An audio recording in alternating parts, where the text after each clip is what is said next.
Hello, everybody, and thank you for joining us for today's BU Industry Insiders webinar, Real Estate and the Rise of the Property Management Entrepreneur.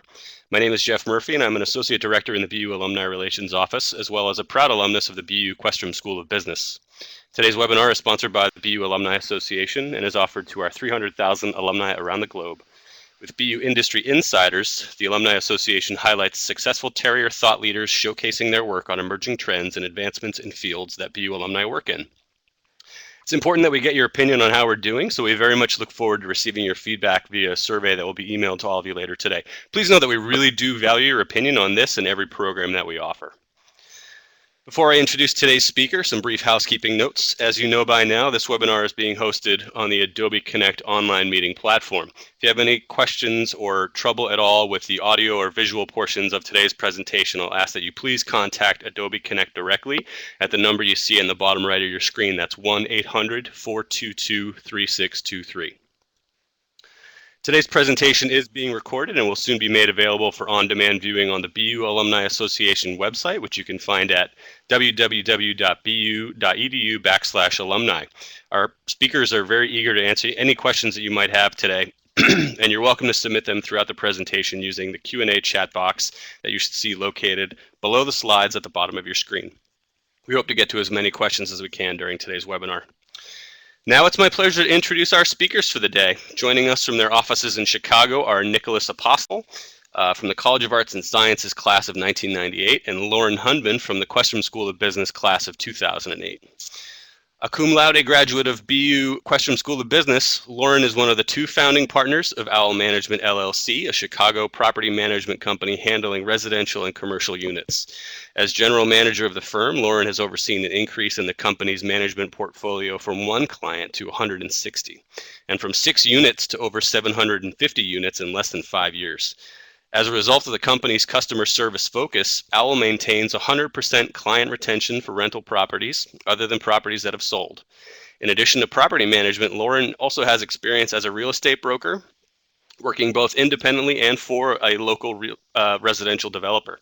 She's an accredited residential manager with the Institute of Real Estate Management, a licensed Illinois managing broker, and a licensed Illinois Condominium Association manager. As the other half of Owl Management, Nicholas Apostal has established himself as one of the top residential realtors in Chicago and a leader in the residential brokerage community. He's a managing broker associate and a member of national, state, and the local Chicago Association of Realtors, where he co-founded the local committee of the Young Professional Network. He's earned his accredited buyer representative and certified negotiating expert and relocation certifications, as well as the Previews luxury property specialist and certified residential specialist designations. He began his real estate career in 2001 as a junior associate at Coldwell Banker Residential Brokerage in Lincoln Park. And by 2006, Nicholas had partnered up with his mother Edie and hired 2 associates to form the Apostle Group, with the goal of providing a higher level of customer service and targeted expertise to clients.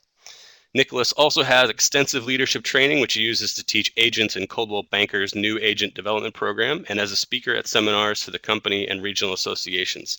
In 2013, Nicholas was responsible for over $30 million in home sales from 80 transactions in downtown Chicago. Throughout the past 10 years, he's been recognized as a top producer by the Chicago Association of Realtors, received multiple awards from industry groups, and included in Coldwell Banker's President's Club of Elite Agents. Lauren and Nico, thank you so much for your time today. I really appreciate you joining us. I'm going to go ahead and get your slide deck up and running, and then the floor is all yours. Thank you. It's so nice to be here to be able to speak to fellow BU alumni, which are very close to our hearts. So I'm Nicholas Apostal. I'm Lauren Hundman. And we're here today to talk to you about Owl Management, our company that we started not just over 4 years ago. The idea actually came from multiple sitting down together over beers at multiple Boston University alumni events here in Chicago. So as you can tell, I graduated about 10 years ahead of Lauren, and that gave me 10 years to get established in the Chicago real estate industry. And it was just when Lauren started, her meeting me at an alumni event, contacted me for advice on situations, And that's how our business and professional relationship grew.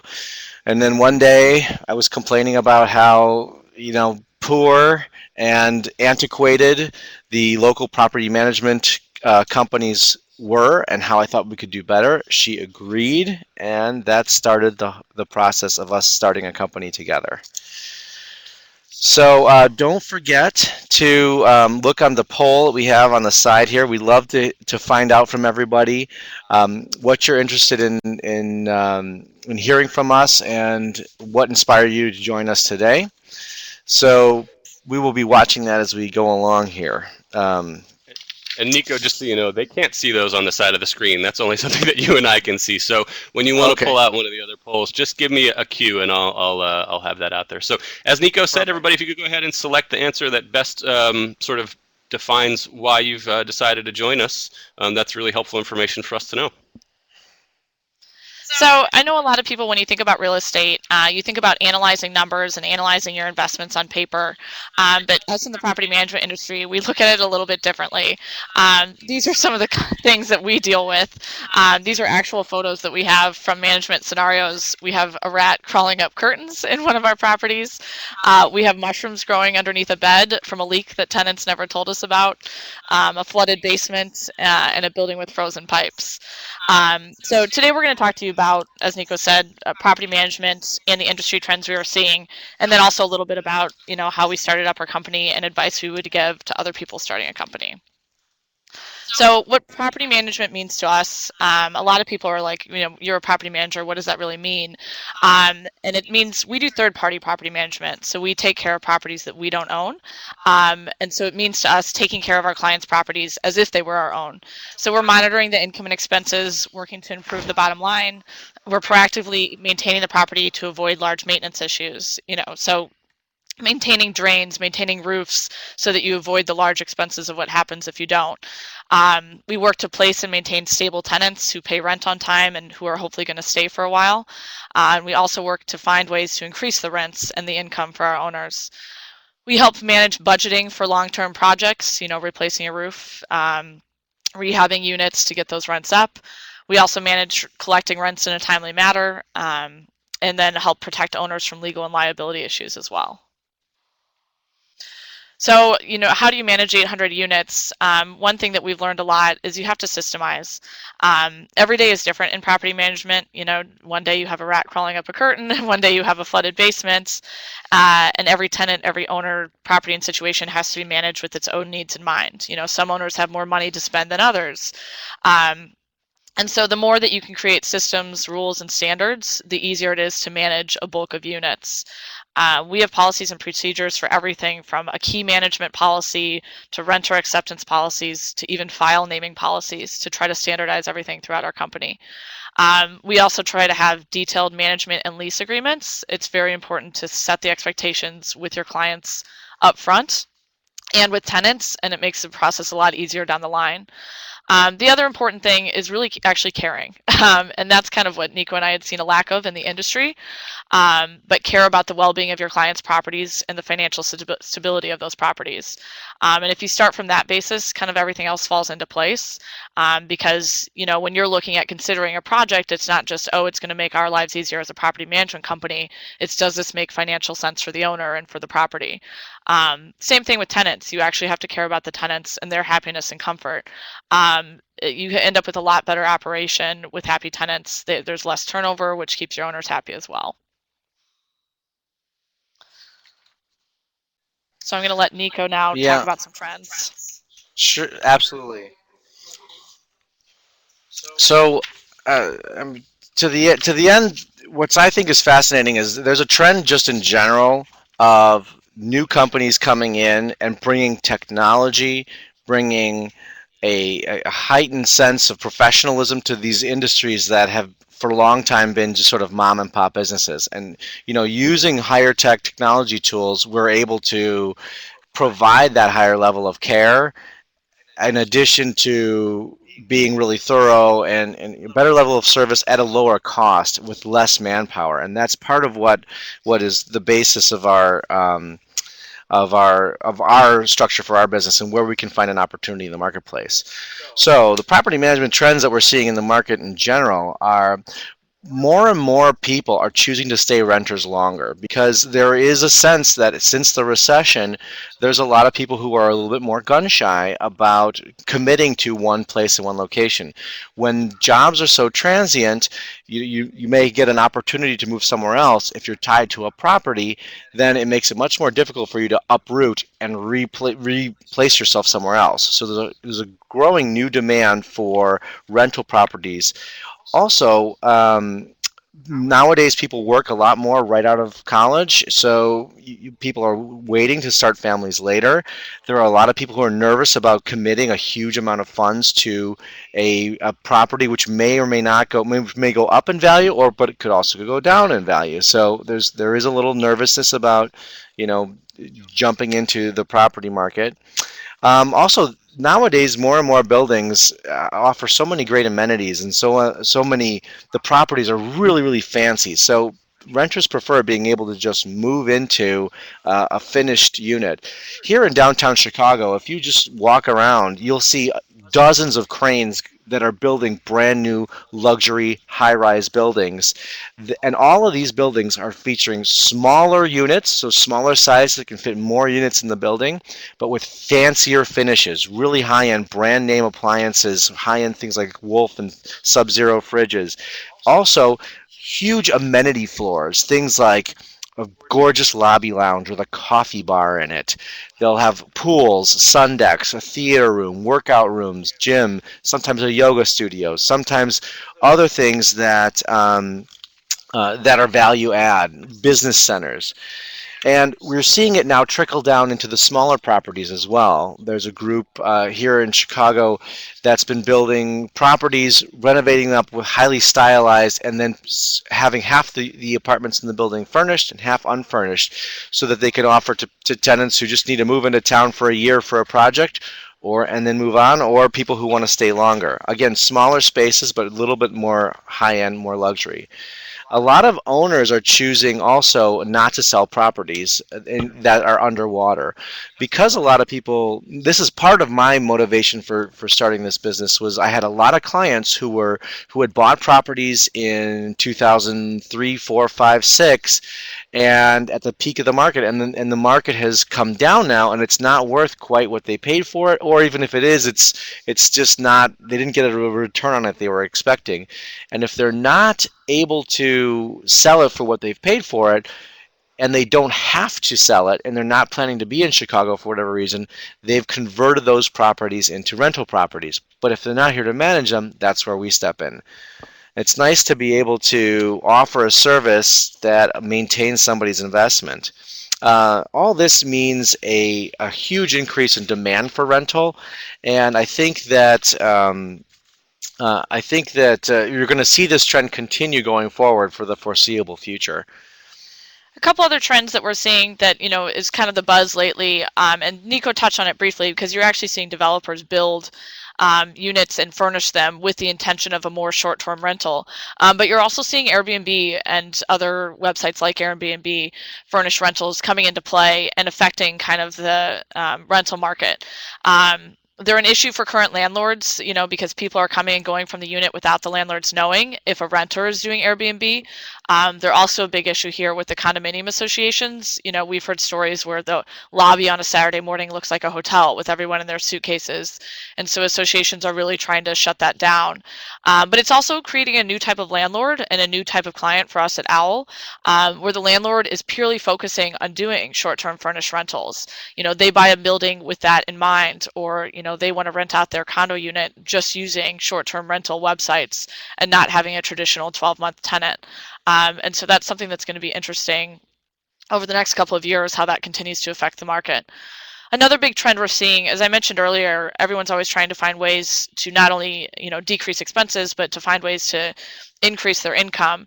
And one of the ways that that's being done, you know, if the rents can't go any higher, there's this whole new wave of trying to create tenant fees. Move-in fees, pet fees, fees for using an extra storage locker, fees for those amenities like the gym and pool fees. fees for every time you use the elevator that you get a piece of furniture delivered. And owners are really trying to use these fees to create extra income.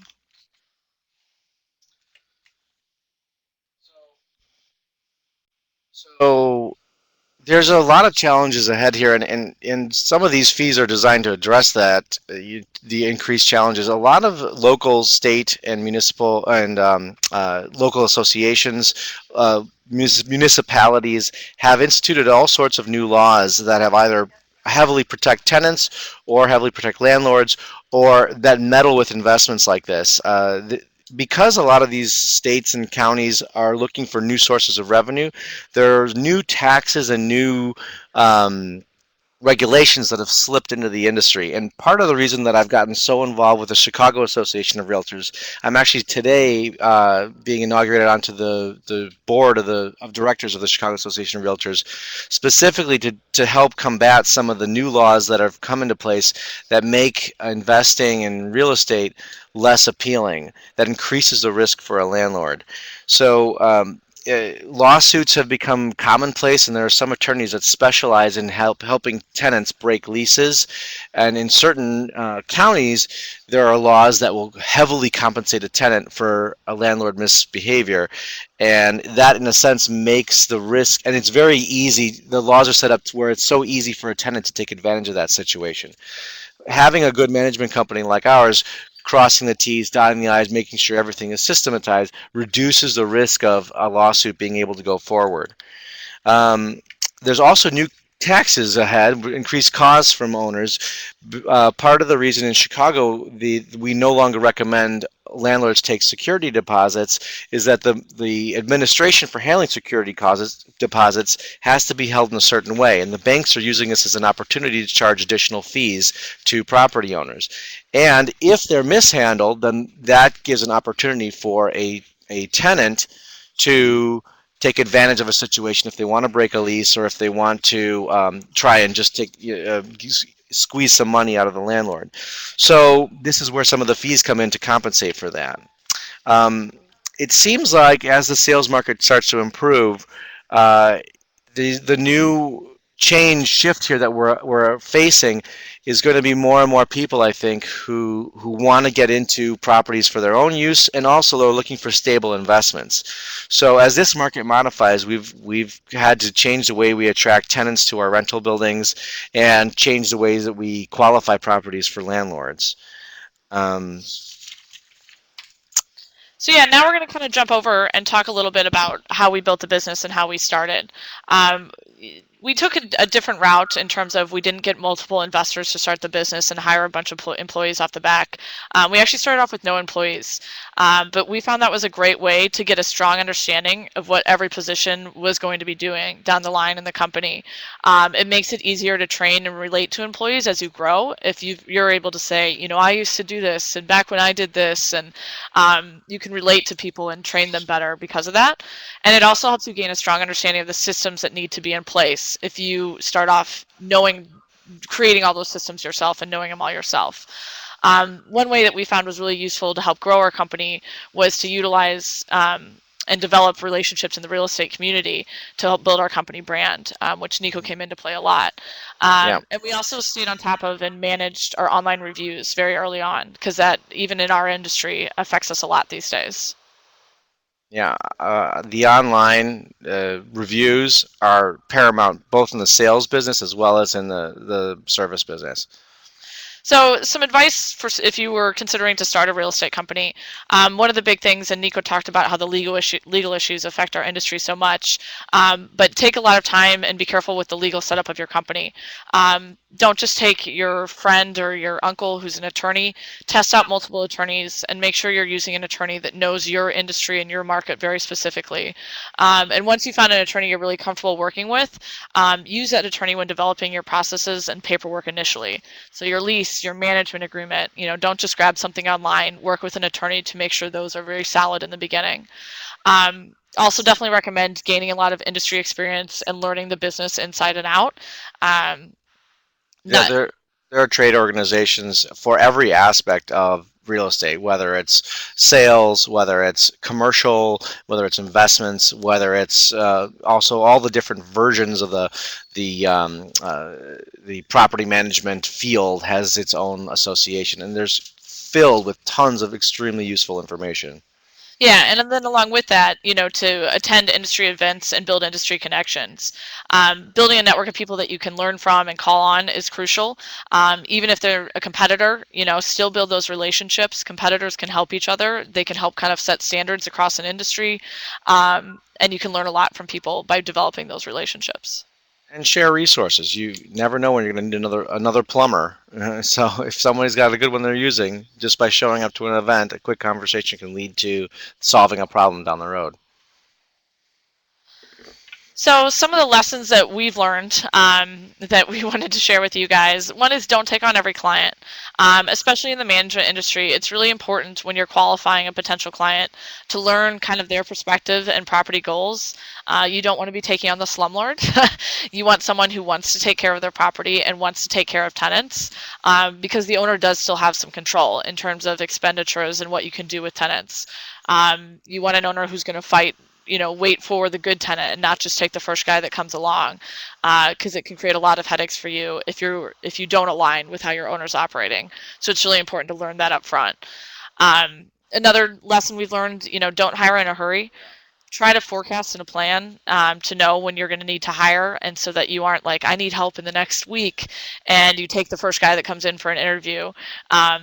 Forecast and plan to avoid that, so that you have a set plan for when you hire and to have time to be able to hire properly. And really have really detailed job descriptions. And put them out there. When you're looking to hire, make sure that your job description that you've put out into the world for someone to respond to is extremely detailed, so they know the job they're getting into, and then make sure the vetting process is also extremely detailed, so they know what they're getting themselves into, and you're not surprising them with something that they didn't expect and that they're not qualified or trained to do. Yeah, and then with that, once you do hire employees, utilize each employee's capabilities and help them to grow. Learn what people are best at and try to, morph their role into using their best capabilities. Don't force them into a role or responsibilities that aren't a good fit for them. Use what people are good at. We've been very surprised and pleased with how some of our earlier hires have blossomed into just truly great partners in our office, and have been shaping our direction going forward. It's nice to have that kind of relationship, and it's the kind of collaborative environment that's fun to work in. You should be seeking that out from day one. Yeah, this picture on the slide is actually a group of our employees on a river boat cruise we took this summer as an outing. So other piece of advice we have in terms of lessons learned is to be adaptable.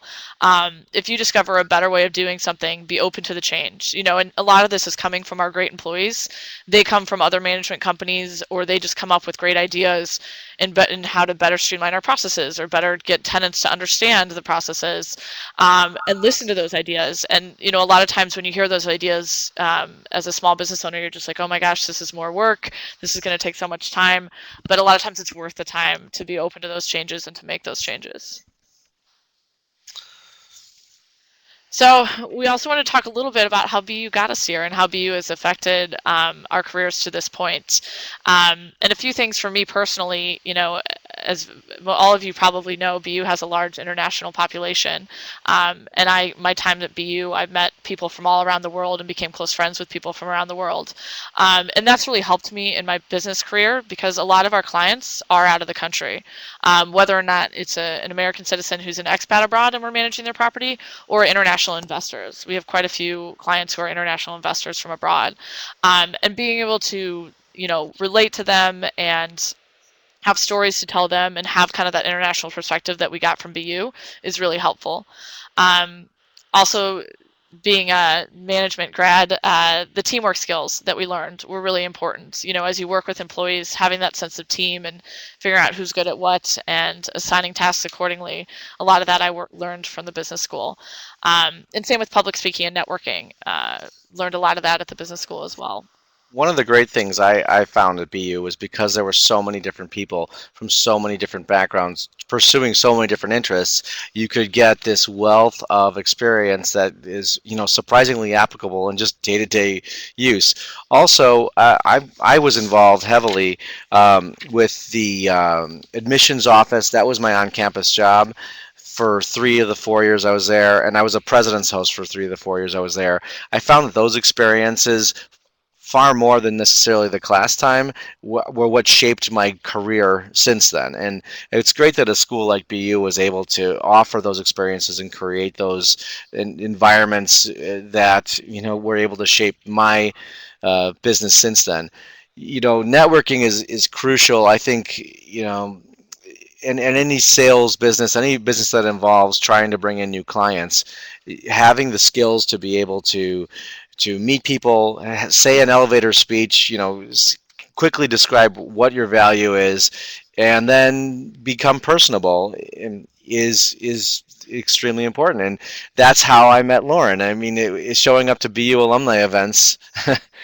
For years, I've gotten more. It's probably the single source, the one organization that sent me more business for my sales business, for the investors I've worked with, and then also for resources from someone from the alumni helped me design my social media strategy at first, and then he's turned that into a company himself, and all the way down to meeting Lauren and being able to flush out what would be an ideal management company. So I would tap into those resources, past and present, to try and seek out your greatest future.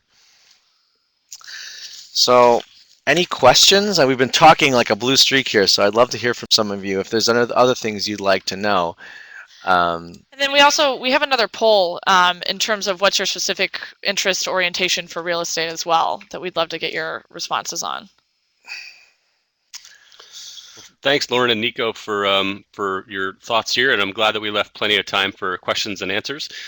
So for our guests today, again, please go ahead and select the best answer from the poll. But again, use the Q&A chat box at the bottom of your screen to type them with some questions. We've got a couple that have come in already.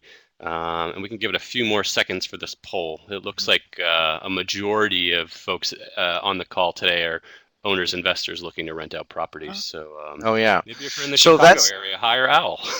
Yeah, exactly. We're happy to help. So I think that's interesting. In the back of our minds here was to try and part of the reason to start the company and to do a really good job was to create a value add for potential investor partners in the future.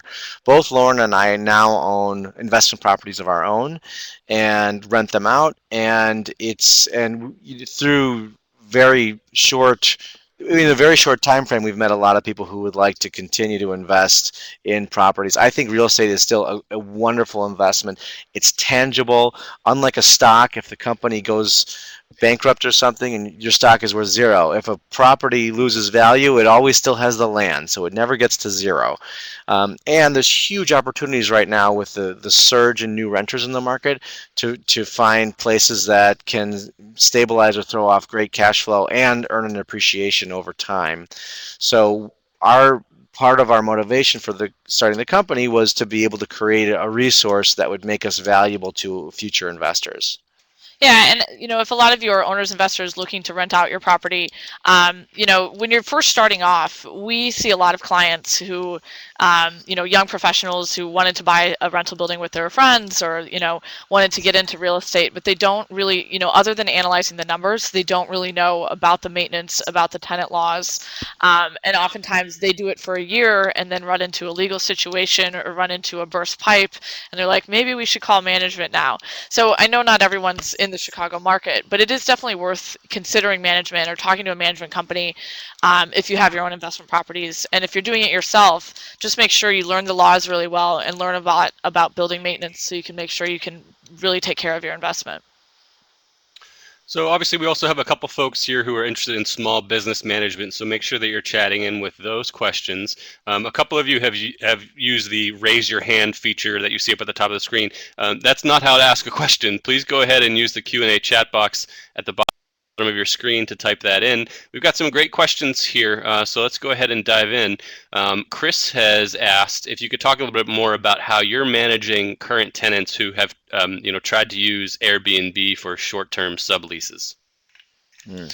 Yeah, I mean, it's a really interesting. We're just starting off in it, to be honest. But there's a few things to take into play. We're really careful about a few things, making sure that you're accepting Airbnb tenants who have previous reviews and actually reading through those reviews before you accept the tenants. I know there's a tendency in both sides of the world, in the Airbnb world and the regular rental world, where people just want to take the first person that applies and, fill it up as much as possible. But you really have to quality control on the Airbnb side as well. We also won't accept long-term local residents, because you've started to hear the stories about squatting issues where they get in there and they have tenants' rights and they won't leave. So we try to focus on out-of-town guests. And so that's kind of, when we're placing them, those are things to take into consideration. And it's also, there's a higher level of, even higher level than a regular tenant, of customer service that is the expectation in that industry, in terms of, emailing and asking where the nearest grocery store is and getting directions on how to get to your place from the airport. And so you have to build a model that's able to be responding to those questions very quickly, and responding to more questions than the average tenant. And you're dealing with properties that have that are furnished, that need the sheets changed, that need soap replaced and need to be cleaned, and so you have a much higher maintenance schedule than you would off of a normal rental. In terms of having tenants sneak behind our back and use it as an Airbnb, it's very hard to monitor, but if you do get a sense that that's happening, our leases are all built around not allowing that type of thing, unless the landlord specifically permits it. But it just raises too many problems, so in general, we try to to discourage it, and our leases allow that if we do know about it, it can result in an instant termination. Great, thanks. Mark has an interesting question. He's wondering what your, if at all you have an expansion strategy. Are you looking to move into other cities as well? Yeah, so we do have an expansion strategy. We really want to become one of the big players in the Chicago market. To start. And with that, we have actually recently just hired a B2B salesperson. Whereas Nico and I had been handling all the sales up until this point, we are currently training someone that's going to be going out there to events for us, going to other industry events and offices to talk more about OWL, to try to grow even faster. Initial plans are for the Chicago market, expanding into the suburbs. We've seen that there's a real need in the suburbs, but haven't really gotten into that much yet. And potentially down the line, other markets as well. Right, and we're also right now trying to set up a maintenance division, something that could actually be farmed out to outside of just the day-to-day management, but to be able to have a resource that other brokers and other property managers could turn to. It helps us get our foot in the door with future potential clients. If we do a good job there, you can convert them into management clients as well. So that's going to require probably a separate incorporation with separate insurance and a whole separate compensation scheme for the setup for the employees, and also will require some overhead because it'll require vans and tools and other resources. So it's taking us a little while to develop that, but we're hoping to have it up and running by next year. Great, and then beyond that, Eugene's wondering, how you have talked about a potential exit strategy. Is that something that you've got planned, or where does that fit into where your business is right now? We really don't have a plan for an exit strategy. This is a long-term play for both of us. There is, property management companies are sold on a pretty regular basis, but as Nico mentioned, we both want to continue to build property investments individually and with groups. And having your own management company is really beneficial for those properties as well, because you know that your properties are being monitored and maintained in the best way possible. So we don't really have a plan for an exit strategy. Yeah, and as long as we have room to innovate, we want to continue to innovate. I think that if we can push the industry forward a little bit here, it might be something that's scalable across the country. It might be something that would turn into intellectual property that we could then potentially sell down the road. So for now, we're in it all the way, and we're in it for the long term. Great. And then going back to the beginning, Cheng has asked a question about how did you develop your client list initially? Can you tell us a little bit more about how that process of getting started and identifying some great clients? Sure. So that largely started with me networking through the brokerage community. I found that there were a lot of people, particularly when the market got sour, that had clients. A lot of brokers that had clients and attorneys that had clients that found themselves stuck, and there was a real need. In a matter of within the first year, we were already well on our way to gobbling up, a steady stream of clients. At this point now, I would almost say we get as many, if not more, referrals from past clients than we do from just business to business brokerage referrals or attorney referrals, and that is pure networking. So when we started the company, we came up with a great message. We came up with a great logo. Our logo was with the name we had come up with, again, over beers. Thought it was that the owl represented something. I think I took a marketing class at BU where it was something like, easy way to come up with a brand is something from nature and really short, something that's easy to say, maybe one color. So we came up with this, and then we crowdsourced the development of the logo, and then tapped a few friends to set up our first website. Once we had a presence, after that it was just pure, it was pure relationship building through the business to business, Networking. environment. And so because I had been working in real estate for 10 years at that point, it was easy enough I knew all the people who might be interested in this, and it was easy enough to make a short presentation to them, take them out to lunch, and then invite them to participate. We also were very careful up front when we set up things. One of the biggest barriers that we had to having the brokerage community refer to us was that they were afraid that because I am a real estate broker, I was going to steal their clients down the road. So we set up a quote unquote broker partnership program where if an agent refers us a client, whether it's an individual condo unit or individual single family home or a multi-unit building, we would give them a referral fee up front off of the first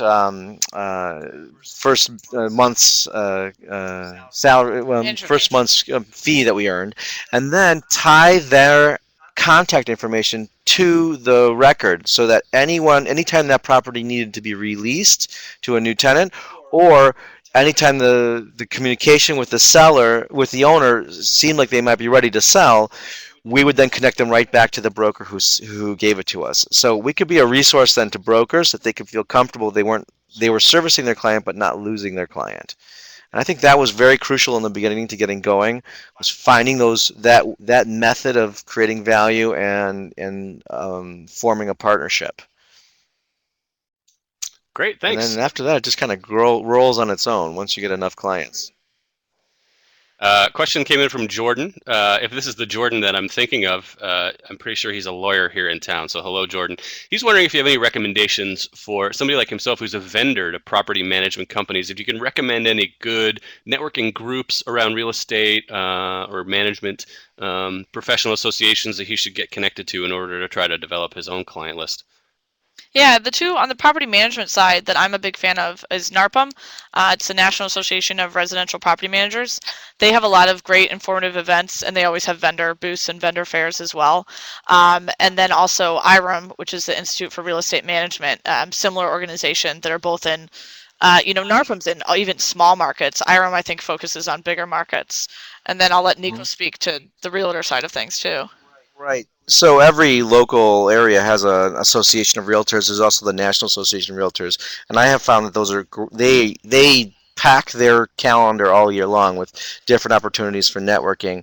Sponsoring a small event there is not very expensive. You get a chance to say a few words in front of a handful of real estate brokers, and the real estate community is extremely deeply knit into the fabric of communities all over the country. So, if you want to get in good with the local people whose whole job is to network all day long, that's a great way to do it.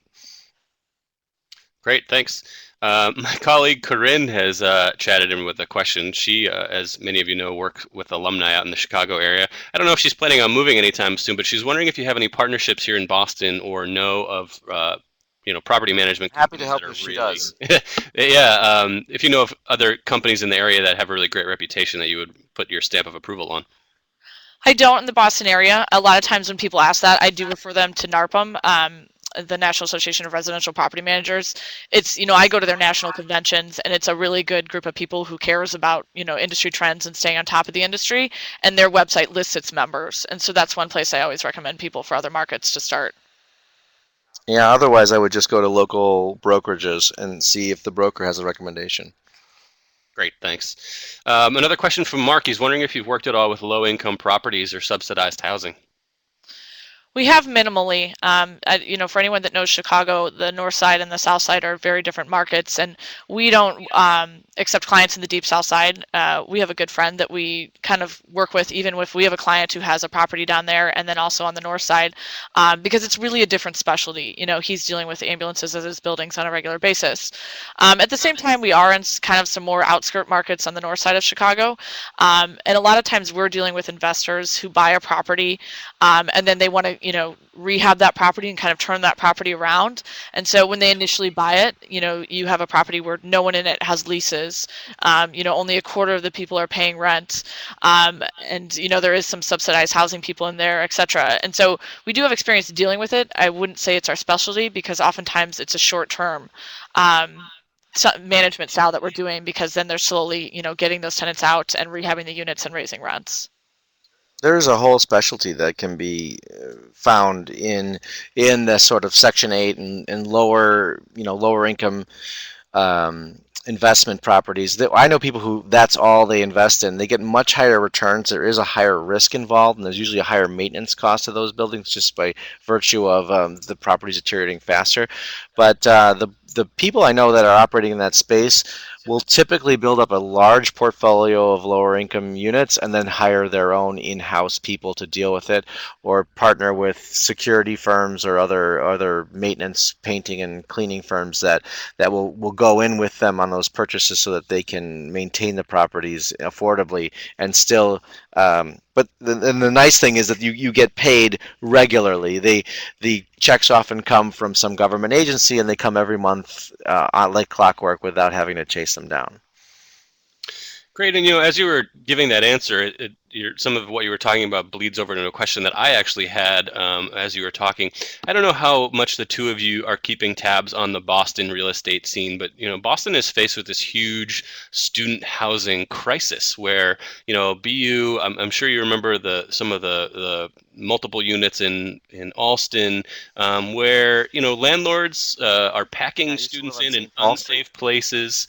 We've had fires where students have passed away in the last couple of years. It's a really sort of a crisis in Boston that the city doesn't seem to know how to manage. Is Chicago handling this better? Does that city do things that Boston could learn from in terms of making sure that tenants are safe and et cetera, et cetera? Yeah, I mean, I think all landlords here know the city codes really well and are fearful of those codes because the city inspectors are out and about, and they'll slap fines where you have to get an attorney involved to get rid of those codes, and you have to fix whatever they want. I think there's more of a sense here of needing to follow those codes. And again, as we mentioned with the laws, the tenants are really in a power position here. And so, if you have a tenant that calls and says there's no smoke detector, you go take care of that smoke detector right away, because otherwise they may call the city or get an attorney involved and, have a lawsuit involved. And so I do think we're better in Boston than Boston in that sense. I think so too. Also, with the demand in Chicago varies greatly. So Boston is a much smaller city. Chicago is much larger and has filled with different neighborhoods in different areas. So whenever the rental prices and the pressure gets up high in one place, it tends to squeeze over into the next neighborhood over, or to another area that's also on a public transportation line that sort of fills that in. So there is kind of a more of regulation to rents that way. Also, what passes for housing in Chicago is outstanding compared to a lot of the cities that I've lived in on the East Coast. It's the difference in rent that you can get between a property that's in basic condition or dated or old condition versus updated. The premium is so high that it makes an incentive for an owner to continually improve the property, because the rents will go up to match.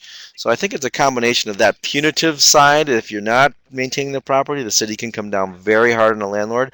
But then also the incentive side, where the difference in rent, the potential increase in rent is so high, you'd be crazy not to improve it. I'm not sure if that helps from a policy standpoint, but No, it was interesting to hear your take on it, and again, something that is in the news quite a bit here in town. And let's go from one end of the spectrum to the other. Chris has another question. You mentioned that many properties are finding themselves needing to have these high-end finishes and these incredible amenities. And from Chris's standpoint, it seems like tenants rarely, if ever, use some of these communal features like theaters. He's wondering if you could tell a little bit more about how do you determine a return on investment on some of these finishes and amenities? How do you calculate the ROI for these things and whether or not they're actually providing a return? Yeah, very true. I agree that a lot of those amenities don't get used. It's more the attracting the tenant to the building, and a little bit of an amenity war almost, where you can tell your friends you live in a building that has a putt-putt course in the basement and a bowling alley, and even though you use that bowling alley once the entire time you live there. And so I think it's more of, especially in those larger buildings where you're trying to fill in a completely empty building after it's developed.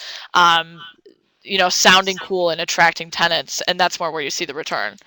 right. Also, you're seeing that this is a compensation for a smaller unit. So if you could, the way you eke out your additional value there is if you can add 5 units to the building, or 10 units, or 12 units to the building when you're doing the rehab, by offering them some place where they can escape to when their apartment feels too small. That's really the incentive. In a city like Chicago, people are out. They're out all the time. So the need for interior space is a lot, there's a lot less demand for that since people are going to go out all the time. But someone still might want to have a place that they can relax, and it's not necessarily that expensive. Often it's as simple as taking an empty basement space that you have, putting in really great lighting, painting it really well, adding in a little Pool kitchen table. with wet bar and a pool table or a foosball table, and then calling it the lounge. That does it. You can buy a fancy coffee machine and get a coffee service to service it. It really is not that much when you think about it, but I think it's partly just about looking good. So if you get a good designer to help you build it out in the first place, you get the extra value out of it. And then you also throw in some of those things you're actually charging fees for: a pool fee, a storage locker fee, dog runs, and then you charge a fee for having a pet in the building. And so that's a very clear, return on investment when you have those fees tacked on too. These days, all of the larger corporate huge rental buildings that are being built, they have a price for the rent, but then they have a utility fee on top of that, and then they have a maintenance fee on top of that. And then if you want to, get an extra storage locker, right, that's added to your rent. And with the new tools that we're using, the similar types of tools that allow us to create basically an invoiced rental system, and then auto debit from a checking account or accept a credit card payment for rent and fees. It makes it much easier to collect fees like that, and I think that's also part of the incentive for these additional features is tack on a few fees on their next monthly bill. They don't even notice it when you deduct it from the checking account. Great, and we got one last question, sort of a nuts and bolts, but Cheng's wondering if originally when you started out, if you were contracting all of the maintenance services or if you were hiring internally. We're actually still contracting all the maintenance services. So I always joke, we have a few that are practically like employees. They're in our office every day. We're sending them out on jobs every day, but they like to stay independent because they like their month-long vacation back home or whatever it may be. So we've been contracting all along, but as Nico mentioned, that's something in the next year that we're planning to bring in-house. There is an opportunity to pitch different kinds of so the idea of starting a maintenance division is to be able to make a little bit of money on the spread between hiring somebody on salary versus on a per job basis, and then we will be able to bill out at a slightly higher rate. We would still be lower than the per job rate that the average contractor would do, but because we have them on salary, we would be able to take a profit off of each job. But then beyond that, it's also an outstanding method of outreach for potential new business. Because if somebody owns and manages and they're happy managing the bookkeeping for their half a dozen properties they own, but they also don't want to field a call at 2 in the morning to plunge a toilet and change a light bulb, that's where we might be able to get our foot in the door. And then down the road, when they just want to retire and just live off them, then we would be, they've trusted us and we've taken good care of their buildings up till then. It creates an opportunity for us to build, to pitch our additional services of, managing the bookkeeping, managing the tenants, bringing in new tenants, and an opportunity for us to gather the rental leads that we could then list the property for rent and earn a month's rent commission off of releasing a property. Great. Well, those are the economics behind it. I'm glad we had so much time to get to questions today. Thank you, everybody who chatted in. And Lauren and Nico, this was really great to hear your story about how, two alumni got together and built this really successful business from one unit to, what did you say, it was over 600 or something like that. So thank you so much for the time that you shared with us today. Almost 800. But thank you so much. And on behalf of the Alumni Association, we really appreciate your time today. Yeah, thanks for having us. Fun. Thank you. And my thanks also go out to all of our guests for participating. Our webinar series will continue in October. We've got 2 great new sessions, which you can sign up for now on our website at bu.edu/alumni. And for those of you who aren't aware, this webinar is actually kicking off Alumni Weekend 2015, which runs starting today through Sunday. And I hope that all of you who are within reasonable distance of the campus will consider coming back. We've got some fantastic events planned, and you can learn more about that on our website at bu.edu/alumni weekend. Or if there's specific questions that I can answer for you about Alumni Weekend, feel free to go ahead and contact me at the Alumni Relations Office. You're free to email me at J as in Jeff, T as in Thomas Murphy. That's jtmurphy@bu.edu. So thanks again, everybody, for your time. I hope you have a great day or a great evening wherever you might be. Take care. Thanks.